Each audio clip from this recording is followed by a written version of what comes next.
everyone. Welcome to an all-new episode of the LoudCasa Talks. My name is Nate, and alongside below me is Omid. How you doing, buddy?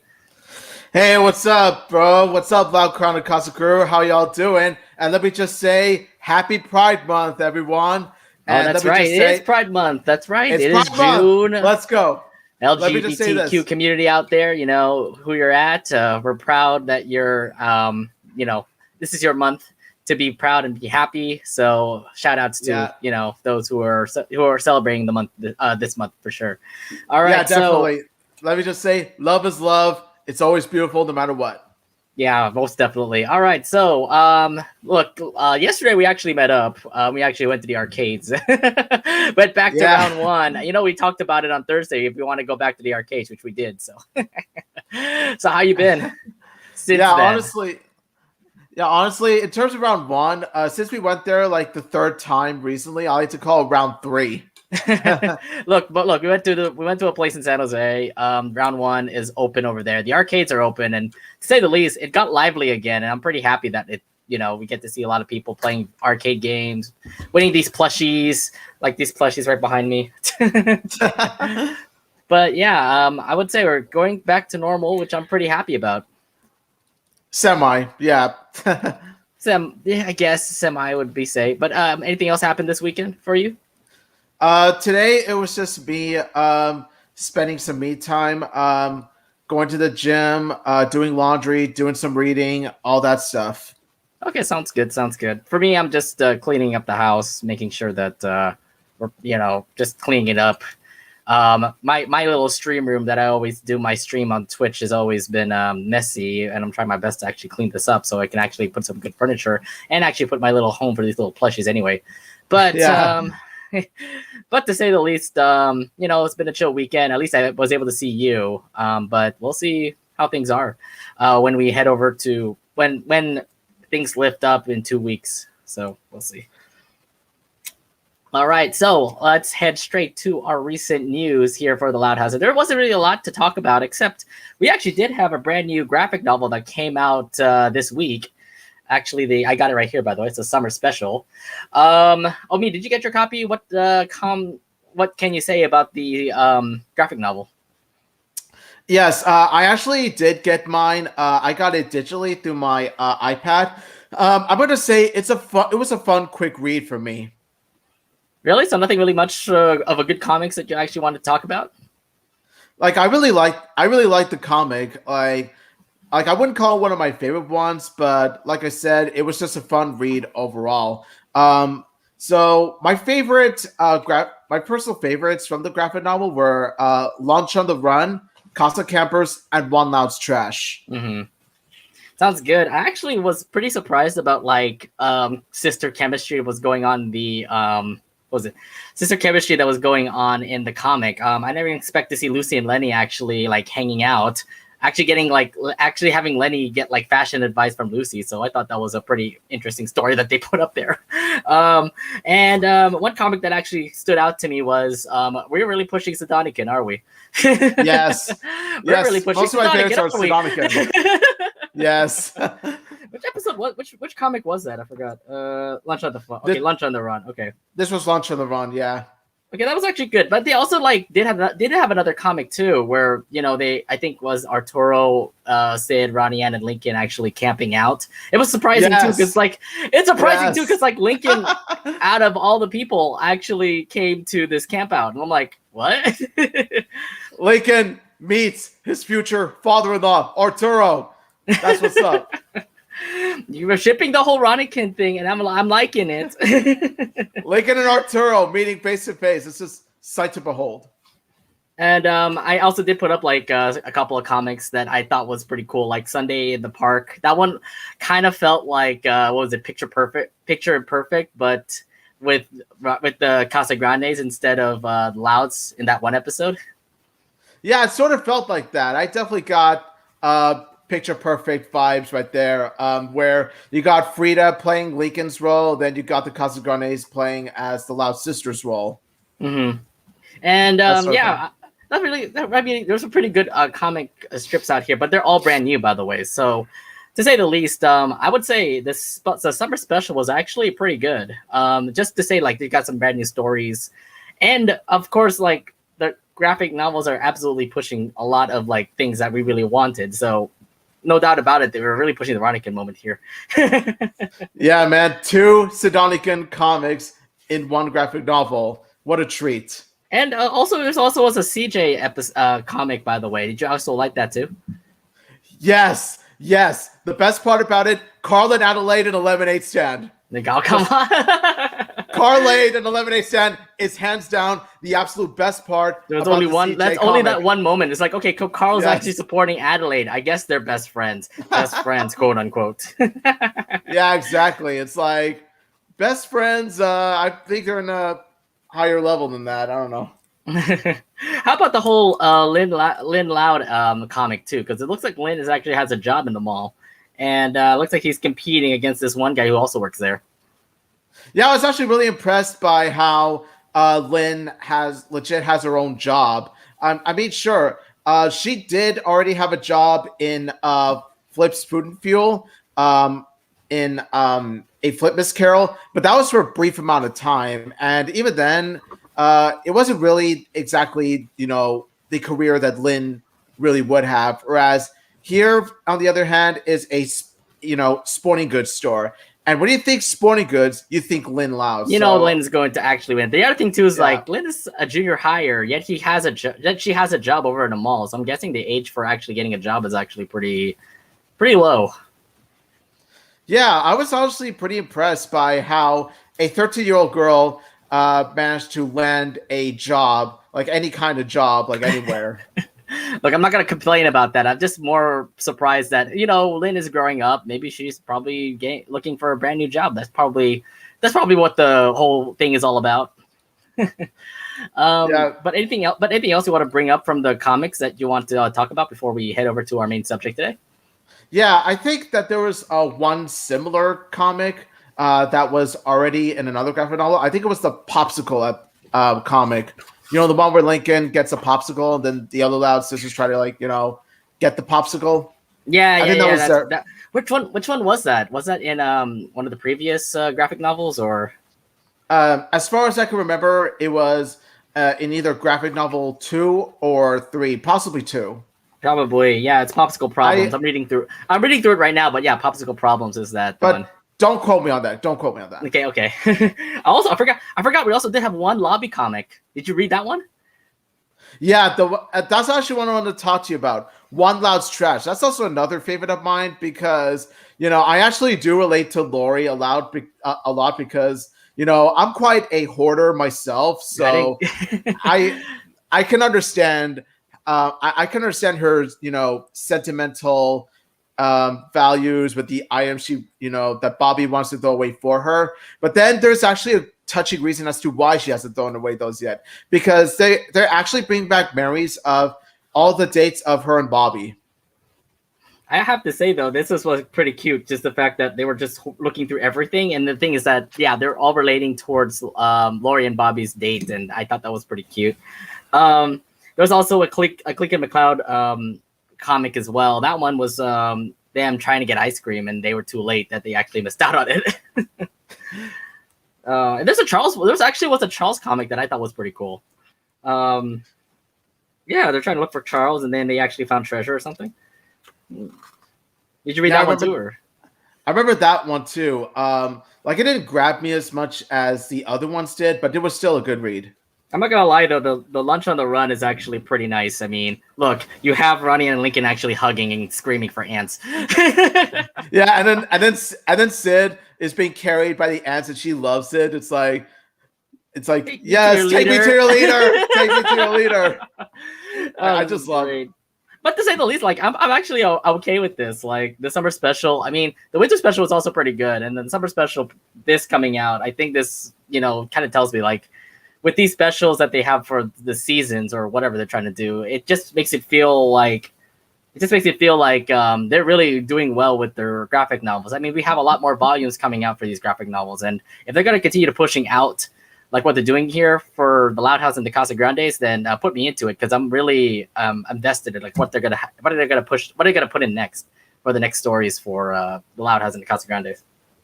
Yeah, and honestly, especially given the fact that there are some things that the Loud House comic does more so than the actual series, like push Ronikin, hello, Look, the Casa Grandes comic graphic novel kind of like pushed the little Ronikin moments there.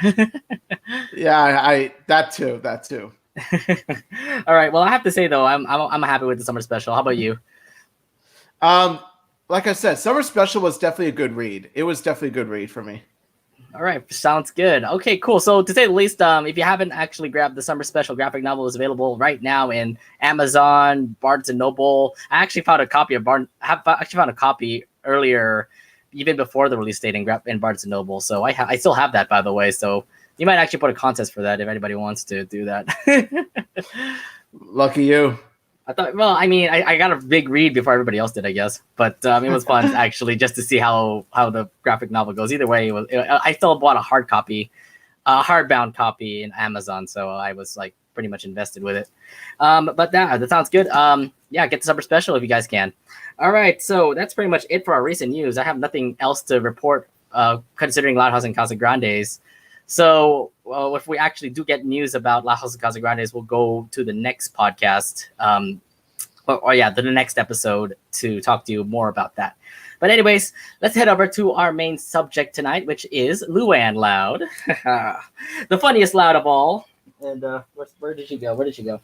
She's here, by the way, in my little old house. Hi, Luanne. Everyone say hi to Luanne. Everyone, Loud Crowd Casa Crew, say hi.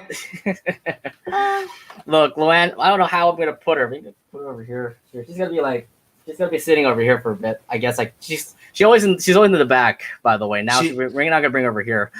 She's watching you. She's watching your every move. So look. We're gonna talk more all about Luanne tonight, and let's actually start off with just introducing her.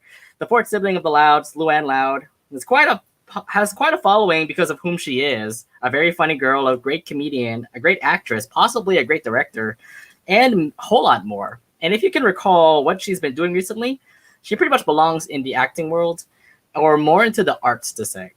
She is also a member of the drama club, and she's been killing it when it comes to theater. So if you think of it, the future pretty much looks bright for Luanne, pretty much considering how artistic and how theatrical Luanne can be. So tonight we'll be discussing how Luanne's future is going to look. And let's start off with how we actually thought of her in the very beginning. So in season 1, we thought of, our first impressions were, she's really funny. She throws a lot of puns. I want to ask you, Omid, how were your first thoughts of Luanne Loud when you first saw her in the Loud House? Oh, I thought she was hilarious, like spot on. Honestly, there wasn't really a moment where I was annoyed or gruntled or groaned at any of her jokes or puns. Like, honestly, I felt that like she was a very likable, happy-go-lucky, free-spirited girl. And honestly, just the fact that she embraces her comedy, just the fact that she embraces her, punny side, it's just something to just admire about her. My thing about Luanne is that she actually was my favorite Loud when I first saw her. Like, yeah, I can just pretty much go off with all the puns and say, like, yeah, she can be very punny. She can, act as a comedian and stuff like that. The other thing, too, is that people think that she's annoying from the first season. I'm like, no, I actually like her. She's adorable. She's cute. She's, she can be a little bit, like, annoying with the whole puns. But to say the least, that's pretty much her character. Like, she always loves to throw puns. She loves to be funny. And that has been pretty much thrown around throughout the first season of the Loud House. And I was enjoying it from the very beginning. Like, she's great. She's funny. You could just pretty much go through every episode where Luanne is, and you can never like not laugh at what Luanne does. And that's literally what I loved about her when I first like saw Luanne. And she was my first favorite girl of the Loud House before Lori came in and actually got better. So that's why, no doubt about it, Luanne is still like in my top 5, but she's not the number 1 like Lori is right now. So, but Luanne is still very impressive. I still say very impressive introduction when we first saw her in season 1. Yeah, she's still like my second favorite character of the show, behind her roommate, of course. Of course. Well, look, here's the other thing too. You have these 2 awesome sisters who are pretty much the very artistic, like Louds in the group, and they're literally sitting in the same room together. Um, you know that they're going to have like they're going to have a huge collaboration with those two. Like you have the two artistic people. I mean, it makes sense for those two to actually, sleep, pretty much sleep in the same room together. Yeah, honestly, like for me, the artistic girls are the best ones. Like for me, I mean, I kind of feel the same way because like Lori and Lenny are like always the flirtatious girls, and then you get the artistic girls, like the very talented girls like Luanne and Luna, to room together. Although I kind of weirded out with whole Lucy and Lynn. They're two opposites, and they actually are rooming together. So I'm like, we got to talk about that also.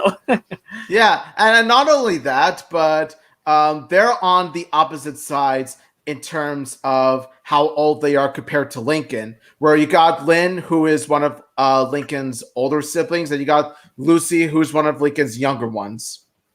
Right. But I can't really say much about it. I mean, Luanne, was my favorite Loud, but the puns, the comedic attitude that she always has, that's pretty much her character throughout season 1.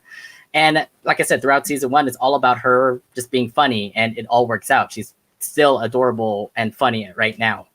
All right, so let's move on to season 1, and actually we got to be going down the line and seeing how Luanne has been through our eyes when we first go through each episode of Luanne. So let's actually just sum up season 1 pretty much, because what can I say about Luanne Loud for the first season? Because it seems that she has that comedic act. She always has a pun whenever she brings it up, and even does side stand-up shows as well. So how do you like seeing her like this in the early Loud House episodes? Oh, I really adore her passion and admiration for jokes, no matter how cringe. I think what really helps sell these Luanne scenes is not only the voice delivery by the lovely and talented Christina Puscelli, not only because of the reasons I mentioned earlier about how Luanne embraces her comedic, punny personality, but also how everyone else around her groans, sighs, or gives annoyed looks whenever Luanne makes a pun. Not only is it effective from a comedic standpoint, but it also shows a side of Luanne that's actually very admirable. It shows that she doesn't care what anyone thinks of her jokes, and she continues to embrace her punny side no matter what anyone thinks of her.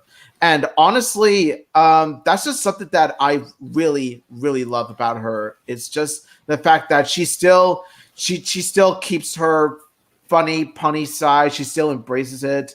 And like I said, she could care less what anyone thinks. She just does her own thing. Yeah, so I just look back in like all of season 1, and there have been a couple episodes where like you don't have a focused Luanne episode until like the end of season 1. But throughout season 1, you just see her. She always will put a pun out to somebody, like "What's up?" when Lincoln was in the shower, like was Lincoln sleeping in a shower, and then Luanne wakes up, say, "Hey Lincoln, what's up?" And then the first episode, Left in the Dark, there's a lot of puns that Luanne already pretty much gave to you. So you could just immediately say from the first episode that she's just going to keep on putting up puns, and she's just continuing. Look, and people might be annoyed with the puns. You can see the sisters be annoyed by the puns, but the thing is that this is her, and she is a comedian. She's looking to grow up like a comedian, and there she is. She's just throwing puns, being comedic, wearing like some fancy goggles and things like that. But that's the character of Luanne. She's supposed to be the funny Loud the funny Loud sibling here, and it really, like I said, like like the whole thing in season 1, like that's the reason why she's like one of my favorite Louds. Like she continues to be funny even if she's getting annoyed by like all of her sisters. To say the least, it's actually we just need like some comedic character like Luanne to actually continue to be in the Loud House, and I'm glad that she's still here, that she's still being funny, not being serious sometimes. But she can be serious sometimes. But to say the least, like there's those times where she's actually really funny, and glad to have her in the show. I do agree. And honestly, I'm just going to say this right now. There's actually a future episode that we'll be talking about in season 2 that sort of contradicts what I said. Like it's sort of inconsistent with the third point that I just brought up about Luanne not caring what anyone thinks. We're going to touch upon that later, but it's just something that kind of bothers me just a little bit. But okay, well that is an episode that we're going to be bringing up because it is one of Luanne's like big episodes. So yeah, good thing that you actually pointed that out. So by the way, we're not done with season one yet. We actually want to talk about two episodes in season one that really like triggered, that really impacted Luanne's character. And the first one, April Fool's Rules, aka part one of Luanne's April Fools. The one that started it all. Look. This is where we get to see the evil side of Luanne. Apparently, like, look, she's a comedian, but she could be she could be evil. I mean, the way that she reflects it in this episode, like this is the first episode of April Fool's pretty much saga now because we have 4 episodes of this now. But you never expect to see this funny, happy-go-lucky comedian turn pretty sinister when it comes to April Fool's Day. So how did you like the sudden shift of change when of the sudden shift of Luan Loud changing, like being all sinister in April Fool's when you saw this episode? Oh, I loved it. Seeing Luanne as an evil pranking genius was so fun to watch. In a way, it reminds me of the Joker and how over the top, wacky, creative, and ingenious that she is with her pranks. In fact, honestly, I wouldn't be surprised if Luanne's pranking side was heavily inspired by the Joker, because it's really that similar. But the only difference is that Luanne's pranks doesn't really cost any lives. It causes mayhem, but it doesn't really cause any lives like Joker's does.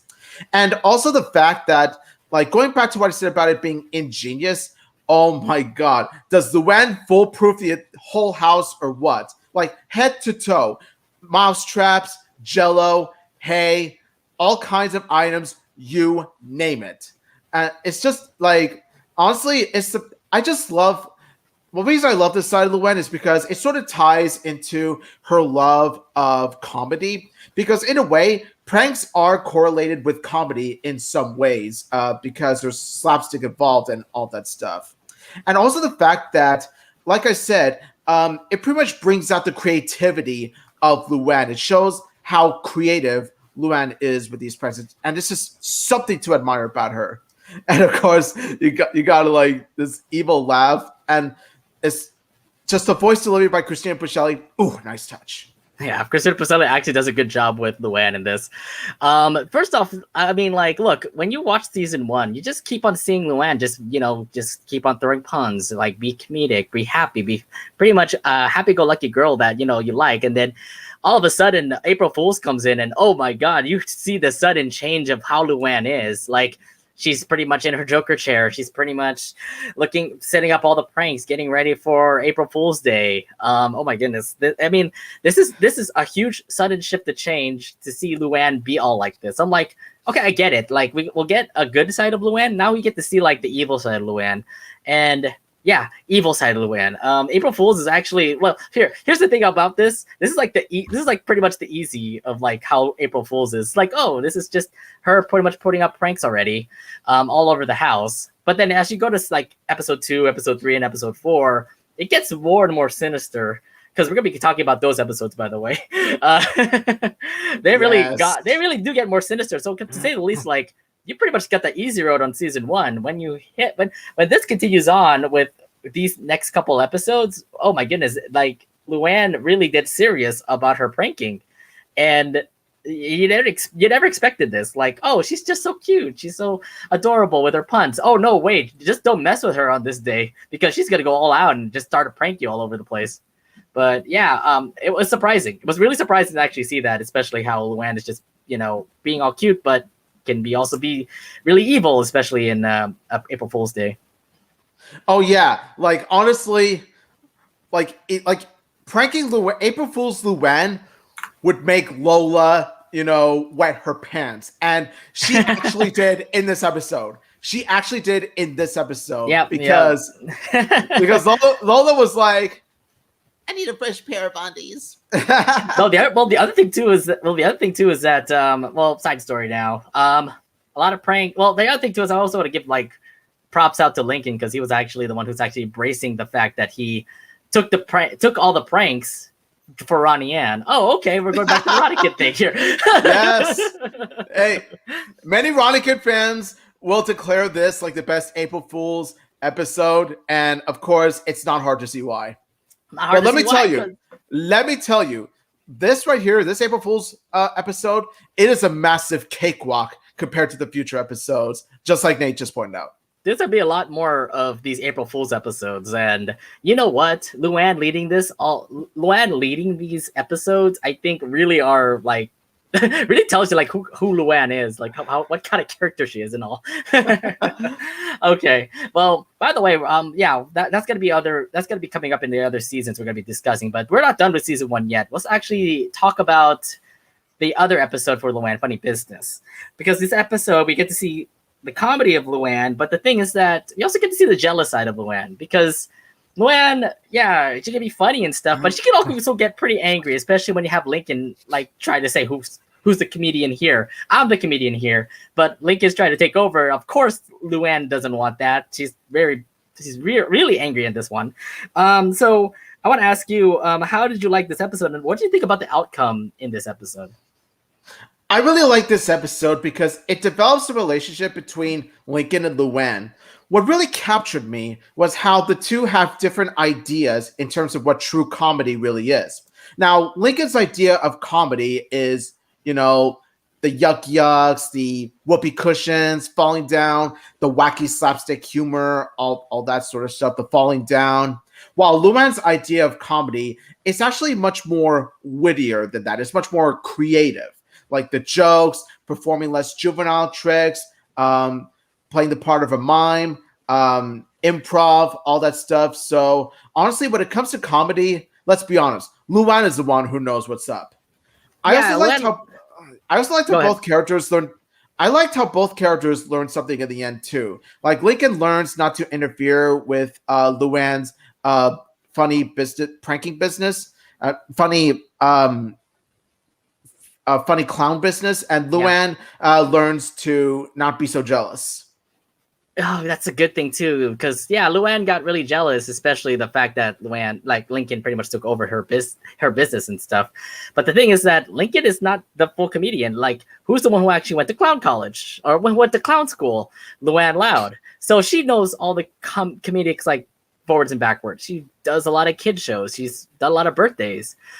She just wanted an assistant because all the other sisters are not good, so Lincoln took over the spot there.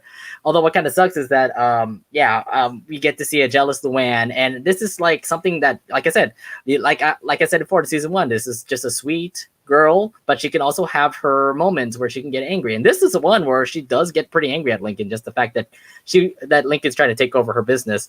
And here's what I like about this in season 1. Character development is starting for Luanne, and that's good because I really love Luanne in season 1, and her development when she actually starts to get angry, it kind of tells you that the Loud House is actually expanding more about her, and it was just great to see that, especially from Luanne Loud, who was my favorite in season 1. Yeah, honestly, I said this when during the first 2 seasons. I've always said that some of my favorite kind of episodes of the Loud House is honestly the one where Lincoln interacts with one other Loud sister, like Lincoln interacts with a solo sister, if you know what I mean, like Toasted Tiaras with Lana, for Bros About to Rock with Luna, Luanne in this episode, definitely. The thing is that season 1 was mostly focused about Lincoln, but the thing is that these kind of episodes are maybe the start of them having their own episodes, and that's why you have their own sister episodes, which worked out really well. But we can't really we can't really trust on Lincoln a whole lot. That's what made season 1 pretty much how great it is, because Lincoln was pretty much in every episode. This time around, it's more okay, let's have the sisters actually focus, because this is the Loud House, not the Lincoln House. Exactly. It's not the Lincoln House. It's not all about Lincoln. It's called the Loud House. Make it about the other Louds. And thankfully, that's what season 3 was starting to do. Thankfully, it was the genesis of Loud sister focus episodes. Exactly. But the thing is, I understand in season 1 that this was a focus Lincoln episode where Lincoln is pretty much bothering Luanne, and then Luanne Lincoln doesn't want to, trying to take over Luanne's business, and Luanne gets jealous. The thing is that, yeah, I mean, episodes like this are awesome, but let's actually have some more focus on Luanne because, yeah, she's also the one that actually runs this business. And there was a little bit of it, but then it was mostly focused on Lincoln as well. So, I'm just happy that they actually shifted it over to like, hey, let's actually have episodes with the sisters, not have Lincoln pretty much be the person who's always going to be in every episode. Yeah, exactly, man. I think that's what makes season one of the weaker seasons, which honestly, when you do think about it, season one being one of the weaker seasons is actually beneficial. It sort of was for the best because it shows how the Loud House has progressively gotten better and better by each season. Yeah, so this is actually a good thing. I'm not saying like I hate Lincoln Loud. Obviously, I still love him. He's still a great guy. It's just that we had way too much focus in season one, and I'm glad that the Loud writers are actually shifting it over to actually having the sisters actually have some focus episodes, which is happening right now in season 4 and 5, and I'm okay with, and I'm really happy with that. All right, enough talking about that. Let's actually head over to season 2 now, and let's actually talk about one episode that we always going to be talking about to every loud that we're going to be talking about here in our future Loud series. Let's start off with All Is For Love. Luanne shows her true affection, especially to a guy named Benny. I mean, we got to bring this up because obviously Luanne and Benny are a couple right now, but this is how it all began. So how did you like that Luanne had a love interest and that the Loud House writers continue to support the ship? It was nice to see Luanne's crush in All Is For Love. And not only that, but he was actually one of the ones who continued to be part of Luanne's life going onwards in the show. It really shows how there's much more to Luanne than just comedy and pranks. There's also another side of Luanne who pretty much she has her own insecurities, especially when it comes to Benny, which is why with All Is For Love, I'm really glad that Benny was one of those that kept on showing up on the series along with Sam. And of course you wanted Sam. along with Sam, like the best part of Sam. But I'm so glad that they didn't shaft Benny like they did Winston, David, and all that stuff. Like Chaz, we talk about Chaz a whole lot, and also with that shafting. If you're talking about shafted people, then Chaz would be that one person. I'll never forget. I'll never forgive Undercover Mom for doing that. All right, sorry.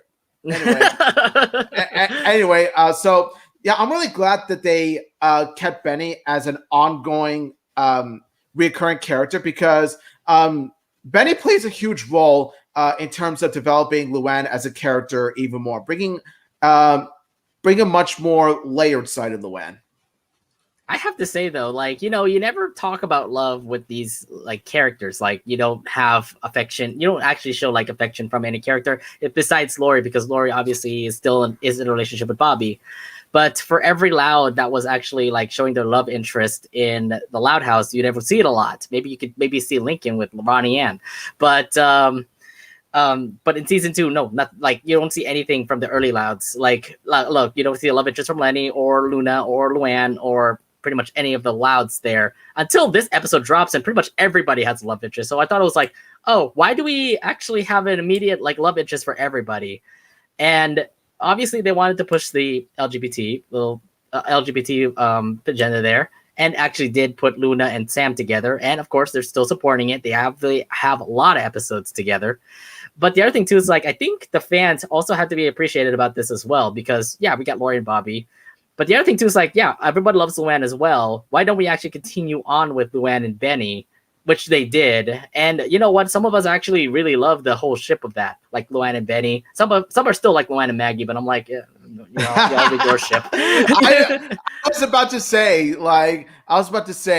whoa, do you hear that? It's the storm of crying Luagi shippers. I'm not hating on them. It's just that, look, you guys are awesome, but this is the ship. This is how it's going to be, Luanne and Benny. No offense to any of the Luagi shippers, but I know some of y'all are watching our LoudCasa Talks podcast episode, and let me tell you, I'm betting all of you right now are like, just like throwing a laptop, like throwing on the wall or something like that. It's like just in the mirror picture of Luanne and Benny. I see y'all. Y'all know who you are. Look. The thing is that for us here at the fan page of Loud House, we're going to support Luanne and Benny. But the thing is, like, if you're a supporter of Luanne and Maggie, we still support you, though. It's just that we're going to be supporting Luanne and Benny no matter what. So I don't know. It's everyone has their crack ships. I mean, I have Stella and Lincoln. So, that's possibly not going to be a ship like that's going to be OTP. It's going to be Reineken for the win. So yeah, I'm guilty of a crack ship too. Okay, Clyde and Sid. All right, like slide. So, yeah. Yeah, I'm just I'm just playing with you, Luagi fans. Y'all are awesome. Yeah, you guys are still awesome. You guys are still awesome. We're not gonna do that. But yeah, I mean, no doubt about it. Luanne and Benny are still the OTP. But the thing is, like, they started here. Although in this episode they didn't actually show a lot of affection. It's just more like Luanne loves Benny. That's it. It's not like Luna and Sam, which Luna loves Sam. That's why this whole thing about Luna and Sam became a thing. And of course, they're now a couple, and it's absolutely cute seeing those two together. Of course, this guy's going to be all about it. Okay, we're gonna be talking more about Luanne and Benny because there are more episodes with those two in this show. So let's move on to more episodes about season 2. Actually, I totally forgot about something that I wanted to point out in season 1. I have a question for you, Omid. What if Luanne actually became that activist that he was talking about in Butterfly Effect? It would actually be interesting to see. And we have seen the activist side of Luanne later along in Deep Cuts, but it was for completely different causes.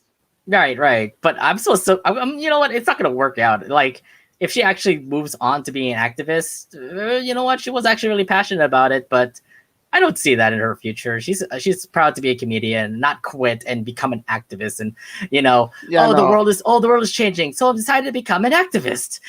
Yeah, she would never quit comedy. Well, except for that one episode we'll talk about later. That is coming up real soon. By the way, it's in 3rd season. But yeah, so let's actually move over to Fool's Paradise, aka part 2 of Luanne's April Fools. Okay, I already told you already in April Fool's Rules. This is pretty much the easy mode of how sinister Luanne can be. This is pretty much like hard mode of how sinister Luanne can be. Because the thing is that the family's already prepared that April Fool's is gonna happen and that they're prepared. And they pretty much put Luanne in clown camp, but then they get stuck in a hotel and Luanne trapped the hotel and all kind of crazy stuff happens in that hotel, which kind of tells me, oh my god, this is like a horror movie. Oh my god, every Loud sister is pretty much getting pranked. Oh, what is going on here? This is crazy Armageddon thing that we're seeing in this episode. So no doubt about it, it gets worse. To tell you that Luanne is getting more and more like smarter or evil, and they're pranking, and especially when April Fool's Day always comes around. How about you, Amit? How do you like this whole April Fool's episode? Oh, this was set up even more cleverly than the last. What I love about these April Fool's episodes is that they don't follow the same exact shtick, not the same exact repetitive plot formula. Each of them have their own identity. Each of them have their own execution. And each of them have their own different direction in terms of how they handle Luanne and her pranks. This time around, they take the horror movie approach, where they pretty much, after they drop off Luanne in a clown camp, they go to this dirty old motel, and then little do they know that it's actually foolproof of pranking. Just like the house was in the previous April Fool's episode, this one is the same, but with plot twists and plot turns. That's another thing I love about April Fool's episodes. It's like, you got all these plot twists and turns that you don't see coming. I just love how each of these episodes are just as creative and just as ingenious as Luanne's pranks themselves. This episode, I think, was pretty sinister for her. Because, look back at, season 1's pranks when April Fool's rules. Like, fly traps, a projector where Lincoln, tries to kiss, a lot of things that pretty much made Lincoln hurt, even shaved his eyebrows.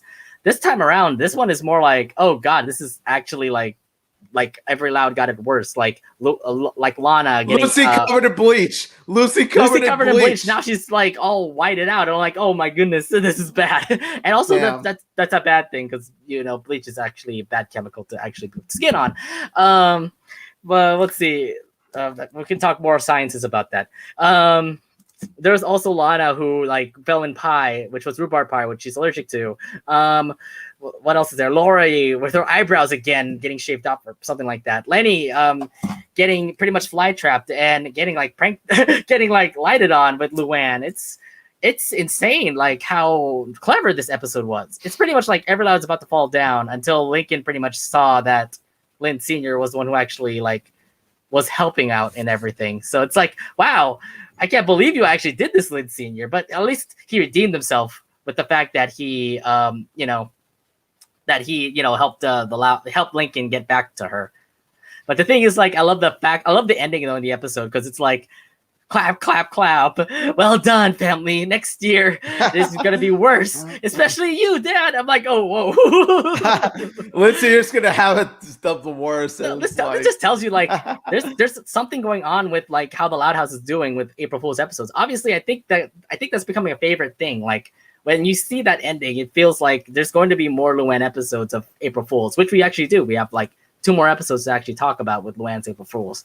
But yeah, I believe like they're trying to make a trend here where like Luanne and April Fools are a thing that you need to actually show like in every season. We didn't have one in season 4, but every Luanne April Fools episode, it's always getting worse and worse to say. Oh yeah. I mean, in terms of quality, it's getting better and better, but in terms of the pranks themselves, they're becoming much more deadlier, which in turn, you could argue makes it worse. Worse. It looks like it's getting worse, but we'll talk more about that later.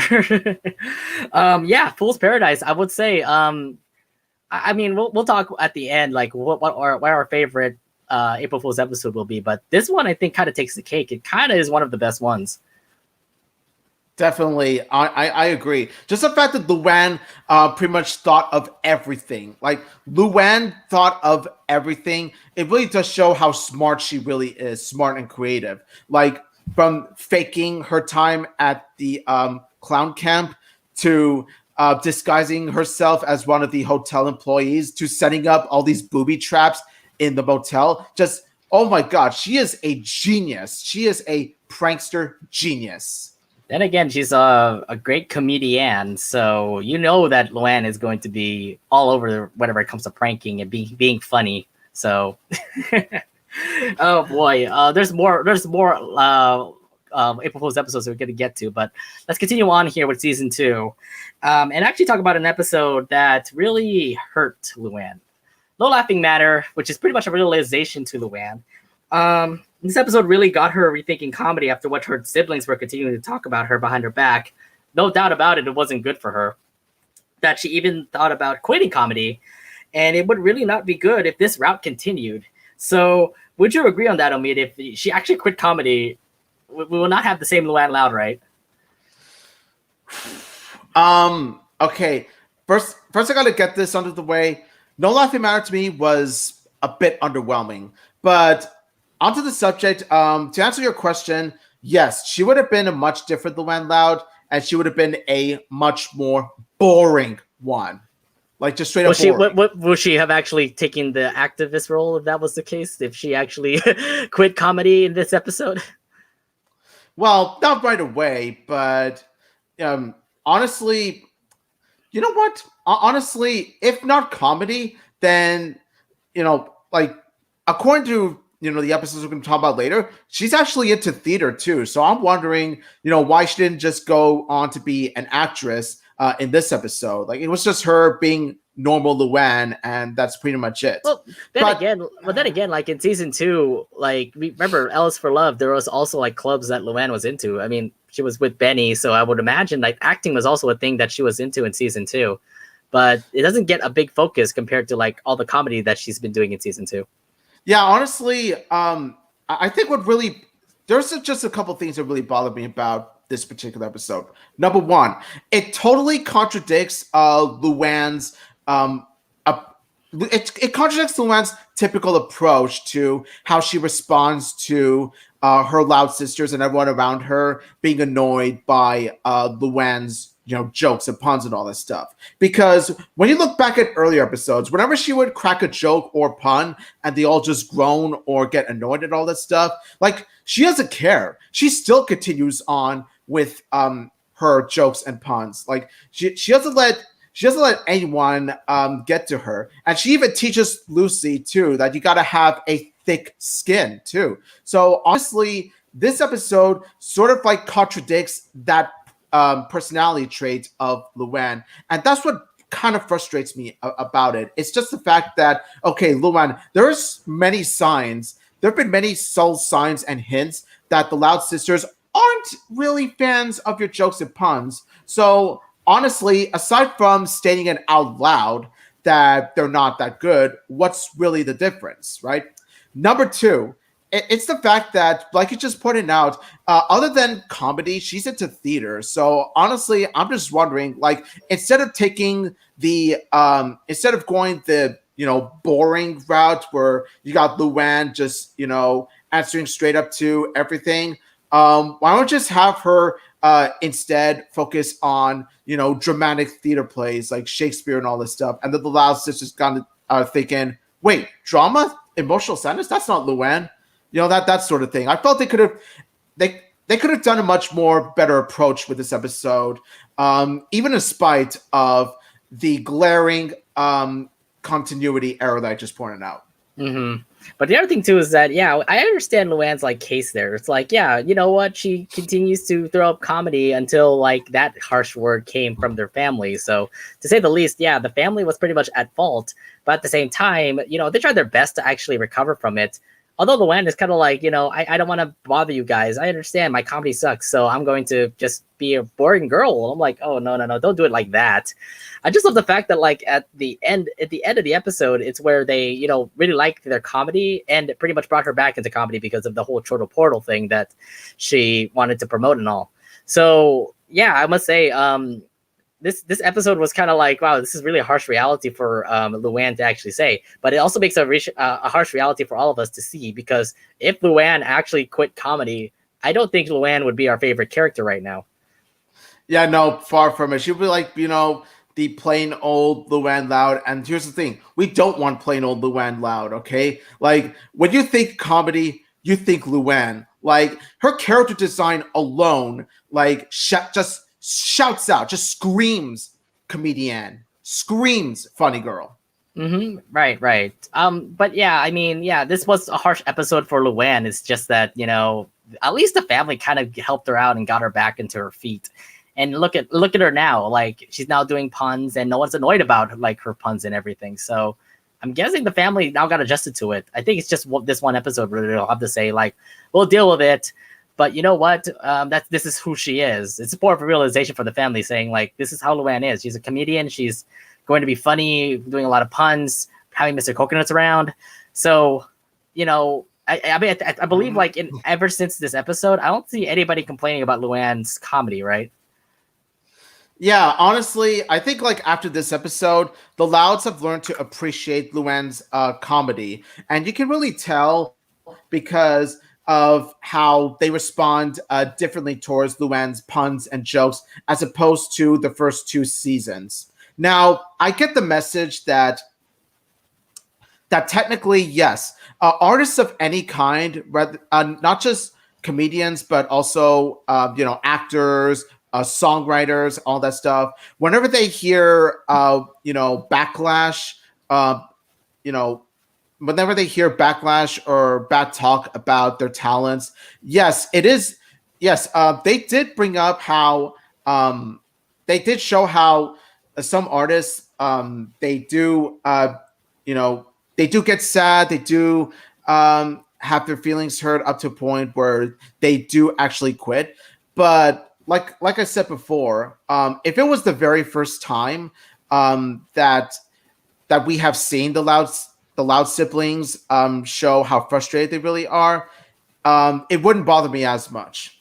Mm-hmm. But yeah, like I said, it was I would still say it was a pretty good episode though, just to see how Luanne could be if she wasn't a comedian. But yeah, it was quite an interesting take to see Luanne being just a normal girl. I'm like, no, be the comedian that you are. Forget the judgments of people that always are around you, and continue to be the Luanne Loud that you are, the comedian, pretty much the funny girl that you are. All right. So anything else you want to bring up in season 2? I think we pretty much covered all the points in season 2, unless you wanted to bring something up on that. Honestly, not really. I think I'm all good, man. Yeah, I don't think I can think of anything from season 2 that we can talk about. So let's actually move over to season 3, and let's talk about part 3 of Luanne's April Fools. Fool Me Twice is the episode. Again, April Fools, another April Fools episode, and again, Luanne makes a prank day to her family. So how did you like the prank this time in this episode? And did you like the ending where the family really did stick to her feelings? Now, like with the previous April Fool's episode, I really love that this one also goes in its own direction in terms of handling Luanne and her pranking. This time around, she actually succeeded in paying the Loud family's doppelgangers right after her own family did so. And they go off to pretend to be the Louds in order to have them do humiliating things. And my god damn it, Luanne, why? Why do you have to have doppelganger Luna embarrass herself in front of Sam? Why? It's not even Polka. It's not even Polka. Like Luna and her Polka just why in front of Sam? That is the worst thing. That's I don't care what anyone says. That's the most hurtful prank she's ever done. And we said about this before. Every April Fool's episode keeps getting worse. Right? But yeah, oh my god, like this episode pretty much like kind of put the topping of the cake. Like you never expect to actually have like those doppelgangers actually turn face and actually work with Luanne and actually embarrass like the rest of the family. No doubt about it. It was pretty hilarious actually just to see that. Lincoln confessing to Mrs. Johnson, and I was like, no, don't do the ship on this now. No. Hey, I'm watching y'all right now. Don't you dare. Don't you even think about it. By the way, this episode we actually saw Lindsay Sweetwater for the first time. I'm like, who's Lindsay Sweetwater? We actually heard about her in season 1, like in a closet. And now we actually see Lindsay Sweetwater. And apparently, yeah, she's a rival to Lola. And yeah, gave away the crown, and it made her embarrassed, and everything pretty much got embarrassed for everybody. Yep, I saw it. Yeah, now we know what her character design looks like. So there you go. Mm-hmm. No, I'm just saying, like, I think everybody really did get like embarrassed with everything. Like Lenny with a perm that was bad haircut shared to her friends. She's obviously baited for that. Play the poker for Sam. How dare you, Luanne? How dare you? That's your roommate, man. That is your roommate. Dude, stop. This guy gets some polka, and it's polka. It's not even good polka. That's just a lot of things on that. But how okay, so we didn't actually talk about the ending though, because the ending actually like freaking hurt her though. Like they're gonna move to the Keys in Florida, and Luanne getting all broken down, crying, and I'm like, whoa, we really did prank her back. How did you like that ending? I gotta say, well played, Louds. Well played. Yes. And she said, okay. Oh, go ahead. And actually, and you want to know the funny thing is that, like, for a short while, we actually thought that they were actually moving out. And what I really do love is that, Luanne, I love how even Luanne knows that she's gone way too far.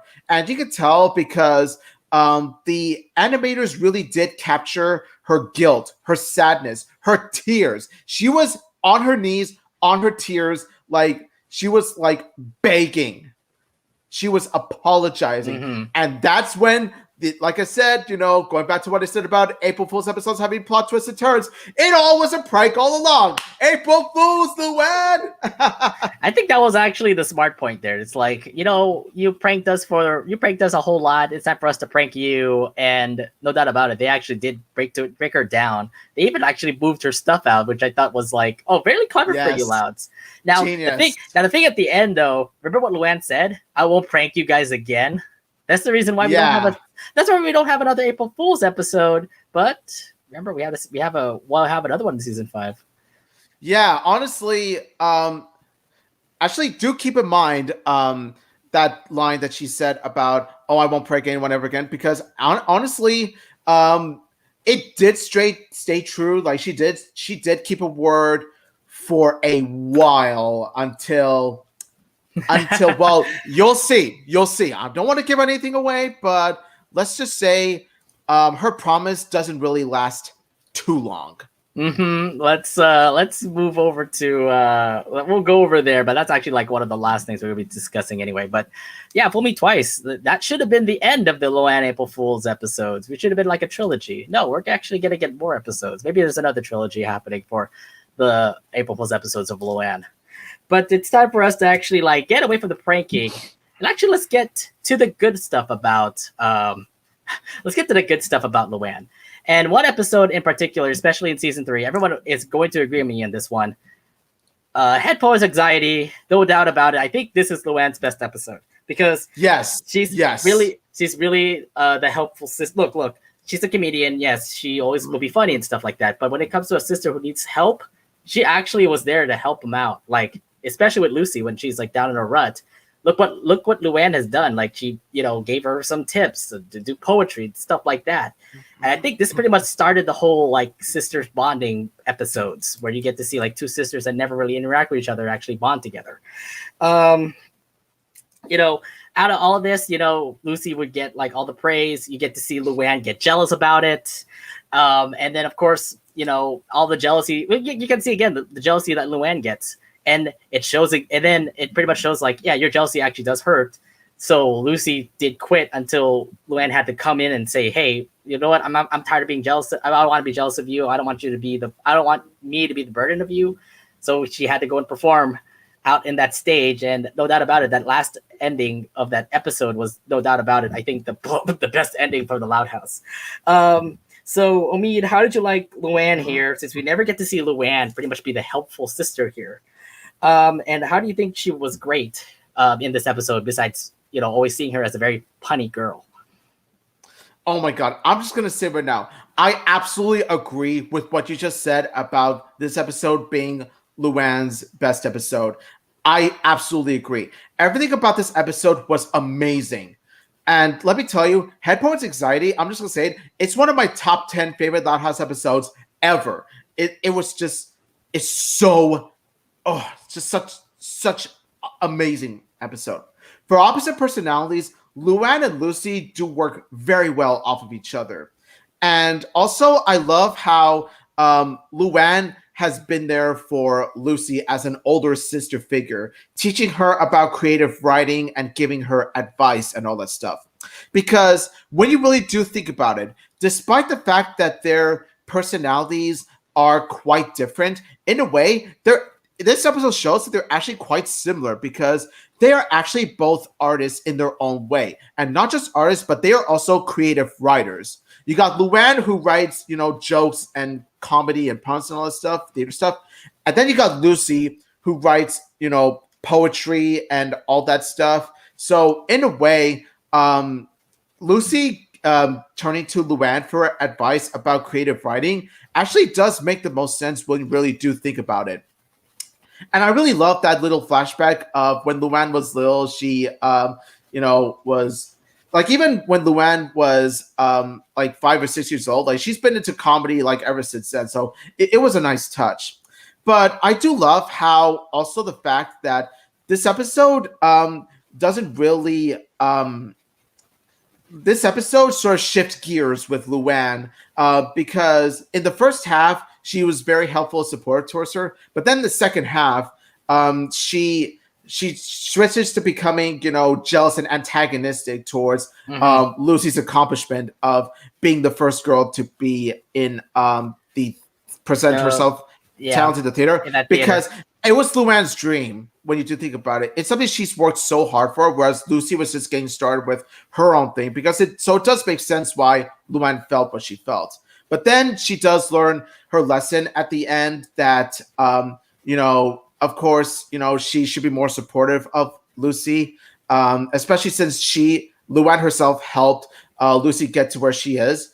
And of course, I've already mentioned this before, but this is one of the best closing shots I've ever seen of the Loud House. It is sweet perfection. I gotta say, look, this whole episode is pretty much an emotional like roller coaster. Like you just see a normal Luanne Loud, and then you get to see Luanne be the helpful Luanne that you never see before. Like you never see Luanne actually help a sister out. You never see Luanne actually help like a friend or help anybody out. But in a rut, what Lucy was pretty much going through, because it looked like Lucy was absolutely depressed, and just the fact that Luanne was there just to help her out, give her tips, have thick skin, all that stuff. It kind of tells you like how supportive Luanne can be, especially when it comes to her sisters. And I was just absolutely shocked to see, you just see Luanne just be funny, but you never see Luanne be so supportive. And I'm just like, oh my God, Luanne, you just like blow my mind with how great you are. And yeah, you're right about the whole shifting gears where she, like I said, emotional roller coaster, because she was really nice and now she got really jealous and got really angry at Lucy because she wants to be the first to actually perform in she wants to be the youngest person to perform in the theater. To say the least, it was just absolutely like I said, that whole rut that Luanne was in. She wanted to Luanne wanted to be the first one to be there, but of course Lucy got the performance instead. But the thing is that ever since then, like, yeah, what happened to the support of Luanne Loud? I get it. Your jealousy is pretty much taking over you. And Luanne has to like learn that, hey, you know what? You can't just be down on your sister because this is your dream. Let it be her dream too. So, what happened was that she got out of the rut and say like, hey, we're making you be the person to actually perform. And no doubt about it, the last thing also was Lucy like performing a poem for Luanne, and I'm like, okay, that's actually pretty heartbreaking. I'm like, okay, this actually was a perfect topping on a perfect episode. So I have to say, really one of the best episodes. Why it lost to really loud music was another question, but you know what, people can judge about that. But yeah, no doubt about it, definitely one of the best episodes for Luanne, and I would say her best episode here in this with Head Post Anxiety. Yes, I absolutely, like I said, love the episode. One of my absolute favorites of the entire series. It is just, so amazing. If we could have like more like episode, like sister bonding episodes like this would be like really awesome. But I don't think we actually had kind of those episodes like that. Well, we had episodes, but like this where you got two different sisters bonding, but I don't think they could compare to this episode in terms of quality. Oh yeah, those definitely. I think like some situation like this where like somebody has to be working with the arts, but you have like a person who really loves arts actually help out with a person who's struggling with it, and it really shows, especially with an episode like this. All right, so we could be discussing about this all day, but let's actually move on to another episode that also happened in season 3, which is, let's see, Stage Plight. Here's where we actually get to see Luanne and Benny become a thing. So Luanne's feelings for love really did take a test here, because throughout the episode, we actually get to see a different kind of Luanne, a very nervous Luanne who can't really consider that she really wants to be in a relationship with Benny. So we get her all nervous, love struck, and all this. How did you like Luanne in this episode? How do you like Luanne just being all nervous and just being like a wreck, trying to say that, hey, I love you, Benny? I really do like how we get to see a more shy, love-struck, insecure side of Luanne, like I said, because it shows a different side of Luanne that we rarely see in comparison to her more expressive and comedic side when she focuses on comedy.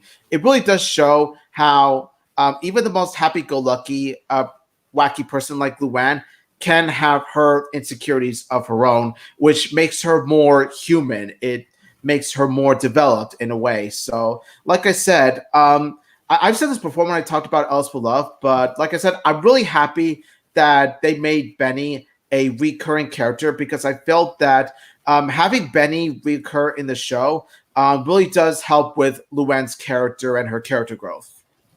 It definitely does, because you look, she's just a regular like high schooler. You never see her like get all nervous. You never get her to see her like jealous and things like that. And you've seen already episodes where Luanne gets jealous, Luanne can get angry, but you never see her like all love struck like this. And you don't see it in Else for Love, because you just see her pretty much like give a love letter to Benny. That's it. you don't get to see her pretty much all nervous, all lovey-dovey for Benny, and she tries her best to actually like try to ask Benny out, especially with a big role where she's actually Juliet and he's Romeo. So they're gonna kiss and they're trying to do the kissing scene together. And of course, Luanne tries to like get herself away from it. So I'm like, okay, Luanne, I know you're very nervous and all, but you've got to face your fears. And I really do love the ending shot there, though, where like Luanne and Benny actually like confess to each other via puppets, by the way. So they have like Mr. Coconuts, and I don't know Benny's Miss Apple Blossom. Mrs. Apple Blossom actually come in and actually, tell him, hey, Benny likes Luanne and Luanne likes Benny, and they share a powerful kiss together, and they ended up having a powerful episode. So you know what though? I mean, like, yeah, it kind of relates to me though, by the way, like how Luanne is, like, as a high schooler, I would be nervous, but especially when I want to talk to like my, the person that I really like, and I have to tell her, hey, I like you or stuff like that. It might go awkward. I understand Luanne's feelings, so, but I'm not in that extreme where I'm like, I have to like divert the subject off, or I have to like, hey, let's postpone a play or something like that. But I mean, just walk in Luanne's shoes, and you can understand why Luanne is acting like this, especially when she's about to confess to somebody that she likes. Yeah, honestly, this really does show how the show does keep in mind that at the end of the day, Luanne is a high schooler, and at some point in high school, everyone has gone through this at some point in their lives or another. Right, exactly. But yeah, Luanne and Benny are a couple. Let me hold up. Oh, God damn it. Sorry, I was going to post this up here. Luanne and Benny are a couple, and they did actually top it off with a kiss. So, of course, you got to pick this up, too. Yes! Oh, God! Yes! Where's little Betty fans at? I'm pretty sure everybody on our chat is pretty much like saying, Luanne for the win! Ah! Yes! Look at that. This is beautiful right there. Although we are going to talk about another subject later, but I'm like, that last ending shot kind of tells me like, wait, are they really puppets? Are they really real people? Or are they really puppets? Yeah, you see Lola spooked by this, and it's like, it does make sense because, she's had this bad experience before with T-Tail Hard, so it does make sense why Lola would be the one to be spooked by the puppets talking in the end. Yeah, we'll talk more about that later, but let's move on. Now that we finish up season 3, do you want to actually talk about anything else from season 3 that about Luanne? Nothing much I want to point out, except, like I said, Head Points Anxiety is a masterpiece. It was, and it should have won like best season 3 episode or something. I would say that it's the third best that I have seen. I would say that Road to Nowhere and Really Loud Music are the only two in the season that beats Head Points Anxiety, but Head Points Anxiety comes really, really close. For sure. All right, so we're stopping season 3. We pretty much ended with Luanne and Benny together, but at season 4, they're back again, by the way, and they actually do have their first date together. The date looked great with Luanne for Luanne until a pimple plans to ruin it. So again, we get to see Luanne just pretty much be all insecure, trying to hide herself from the pimple. So she still goes on the date, but the pimple starts to show up. So she tries to cover her face. She tries to hide into like sheets. She tries to run away. Kind of the same thing that we saw in kind of the same thing that we saw in Stage Plate. So how did you like this kind of go around in Luanne and Benny's first date? Now, I really do love the continuity with Luanne showing her insecure side when it comes to Benny. Only this time, it's in a much different scenario. It's a much different situation. And that's the fact that Luanne has that huge, huge pimple on her cheek. And as I was seeing this episode, I was watching the episode, I was thinking to myself, Loi's right, Luanne. Benny won't care what kind of pimple you have. He'll still love you for who you are because you're funny, sweet, punny, all that stuff. So honestly, I was thinking to myself, is it really too much of a big deal? I mean, I get it. Nobody likes pimples. But then at the same time, though, I don't think that having a pimple or not really will affect someone else's feelings towards you. You know what I mean? But since she is a teenager, I can understand why she would have those kind of worries, why she would think that certain way. And thankfully for us, Benny is much better than that. Benny's much kinder than that. He's not shallow at all. So he basically says what I think that he would have said, that he still loves her no matter what pimple she has. And of course, they have that happy ending, of course. So all is well that ends well. My thing is though, it's pretty much stage play again. It's like, yeah, Luanne has a pimple and she's trying to hide it away from Benny. So she, again, the insecure side of Luanne pops up where she just says, "Oh, I gotta hide this."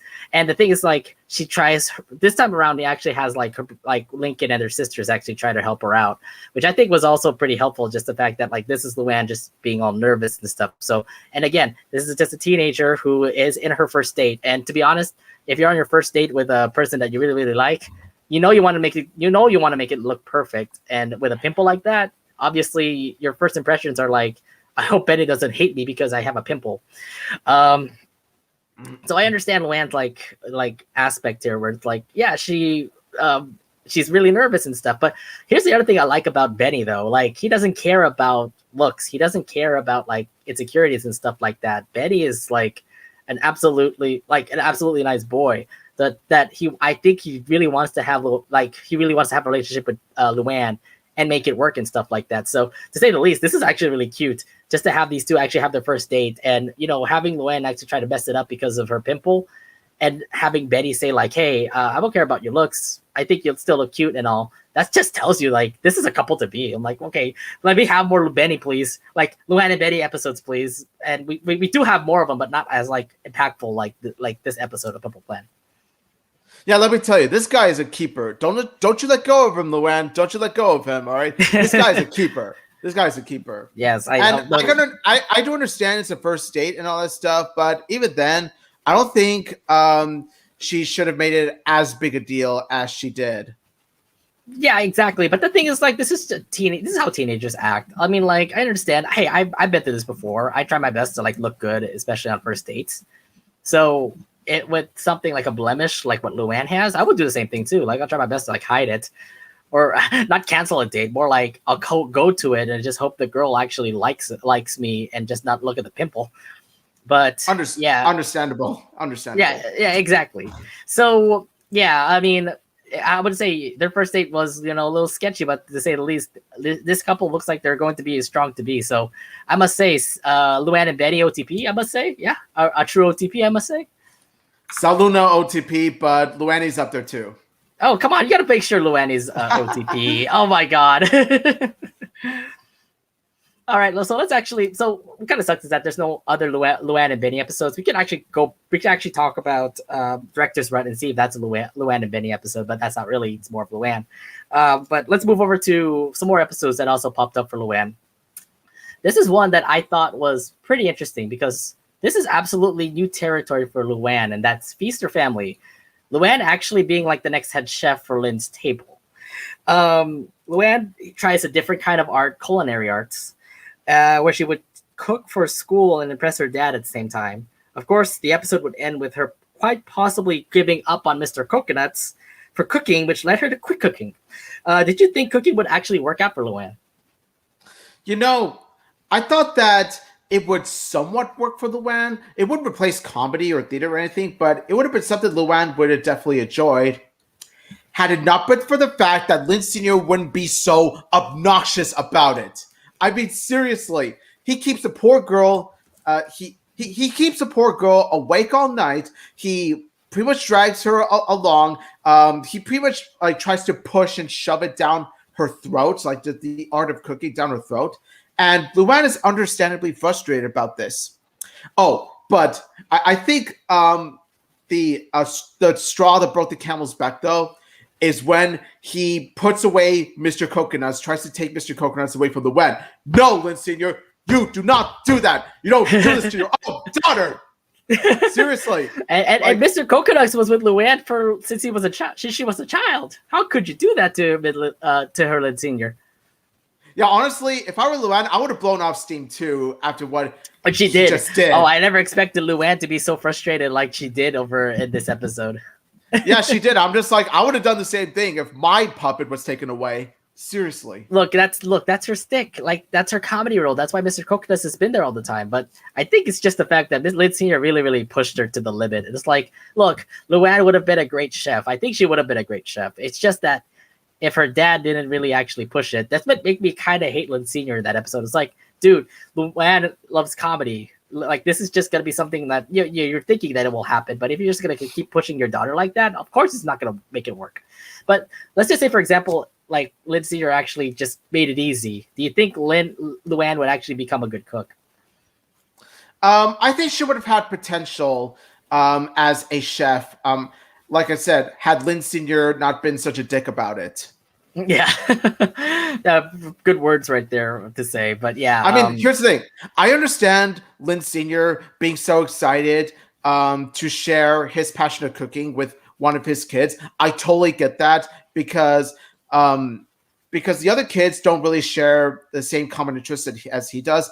I get the excitement, but just the way that he goes on and on about it, like honestly, you just want to sock him in the face and just tell him to just knock it off already, you know? Yeah, exactly. Oh, it was just really bad for Luanne, because the thing is, like, you may have had a future for Luanne actually, becoming the next head chef of Lynn's table, but unfortunately that wasn't the case now, and it looks like Lynn Sr. is still going to be the head chef. But now I kind of feel like we lost pretty much like a chance that Luanne could actually try something else besides comedy.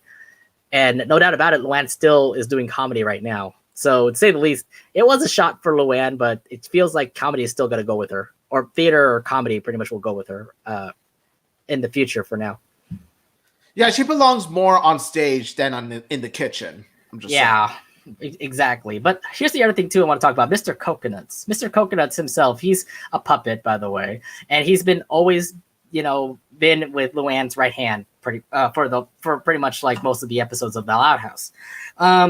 I would have to say this was the season where we actually get to see something about Mr. Coconuts. It's like, is he real? Is he not? Is like Luanne really controlling Mr. Coconuts or something?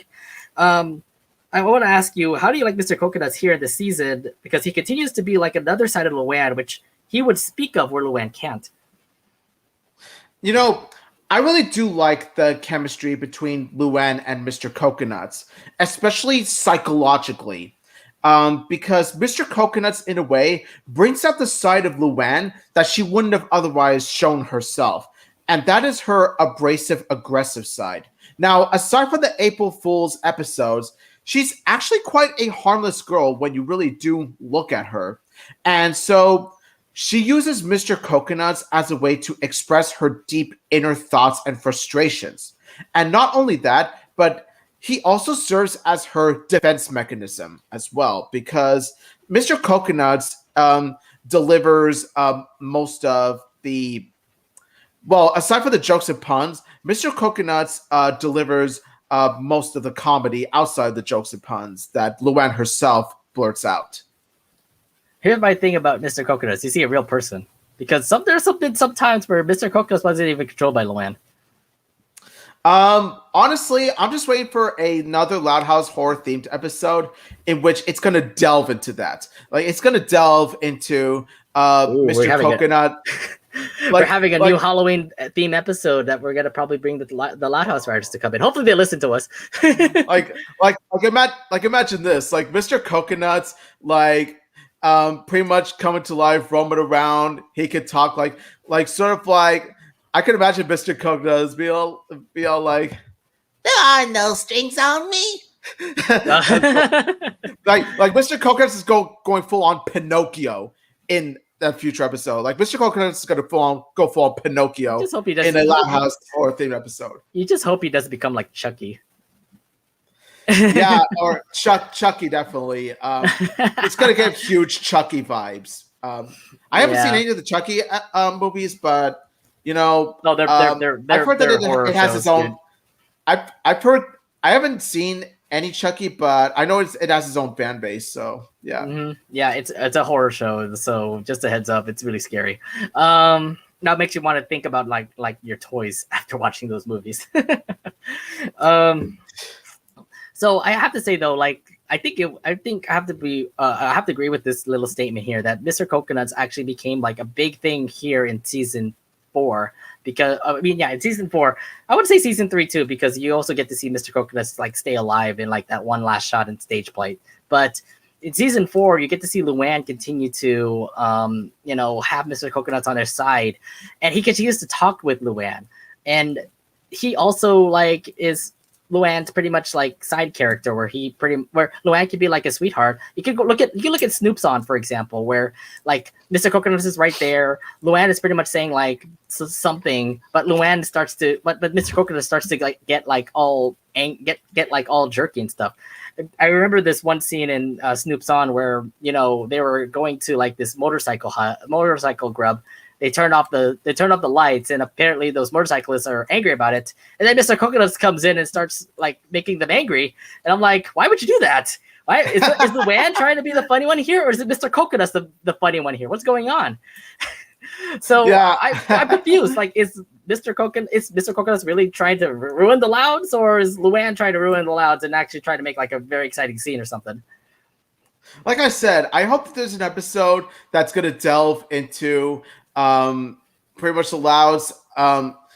It's going to delve into Luanne's over reliance on Mr. Coconuts, because I think one issue I have is that she over relies on Mr. Coconuts a bit too much. That's just my main thing. True. And you know what though? Eventually, I think Mr. Coconut should leave Luanne's hand. Do you think? I kind of want to see an episode in which it's going to delve into that. Like, maybe have Mr. Coconuts come to life after Luanne decides to put him away. And, he starts to haunt Luanne and guilt her into leaving him. It's like, Until what? Luanne burns him up? You just hope it doesn't come to an ending like that. Yeah, if Luanne's going to put away Mr. Coconuts, it has to go on a high note. It's like, make it have a satisfying conclusion of the friendship between Luanne and Mr. Coconuts. Yeah, I know, especially with the fact that Mr. Coconuts has been there. I would imagine it being a special. Why don't it be like a Halloween episode where Mr. Coconuts start to haunt Luanne, and then Luanne has to do is pretty much dispose of it somehow, some way. October 2021. We got to talk to the writers now about the Loud House. I hope they're listening. Yes. All right. Hope you're watching this right now. Yeah. Jared Morgan, Whitney Weta, any of you guys? Can you live? All right. Anyways, that's pretty much it for season 4. Unless you have anything else you want to talk about season 4. Not much I want to say except, honestly, the most important person I hope is listening to this, honestly, is Christina Puccelli herself. Because I would imagine. I hope you're listening, Christina Puccelli. I mean, we were talking about your favorite character here. Christina Puccelli, I know you would be a huge fan of a potential episode that we were just talking about. I'm just saying, if you're a fan of this idea by any chance, could you please tell the writers that we said Mr. Coconut's horror-themed special. Thank you. Yes. It would be a good conclusion, especially for Mr. Coconuts, if we actually go that route. But we'll see. We'll see what they say. Hopefully the writers actually listen to us. Okay, so let's head over to the current season right now, season 5. And there's 2 episodes that I want to talk about. The first one, I thought this was over, by the way. I thought that we were done with the April Fool's episodes of The Loud House because, and we didn't have one in season 4. But we have one in season 5 called Silence of the Luannes, Part 4. We could call it Part 4 of Luanne's April Fools. And I think this is actually the most sinister one out of all of Luanne episodes of April Fools. Because it pretty much had Luanne pretty much locked up in a box, pretty much being Hannibal Lecter. And there's the other thing, too, is that she's not the one who's actually doing it. So I want to talk to you. How do you like this episode? Because this was pretty much like the pinnacle of April Fool's episodes. Yeah, honestly, I kind of have to agree. Like, honestly, this one stands out to me as the most creative one because technically it wasn't Luanne herself that was doing all the pranking, but rather it was another culprit.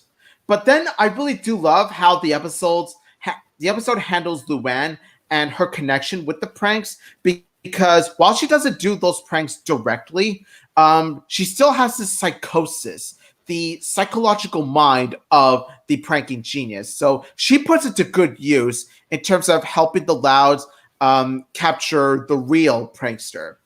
And for me personally, like I said, to this day, I'm still pretty mixed about the twist that we're going to point to later.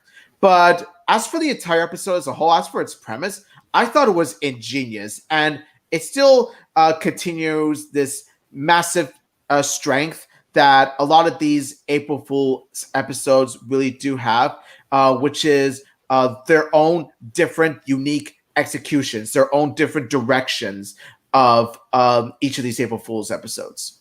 They go with the Silence of the Lambs sort of direction. Yeah.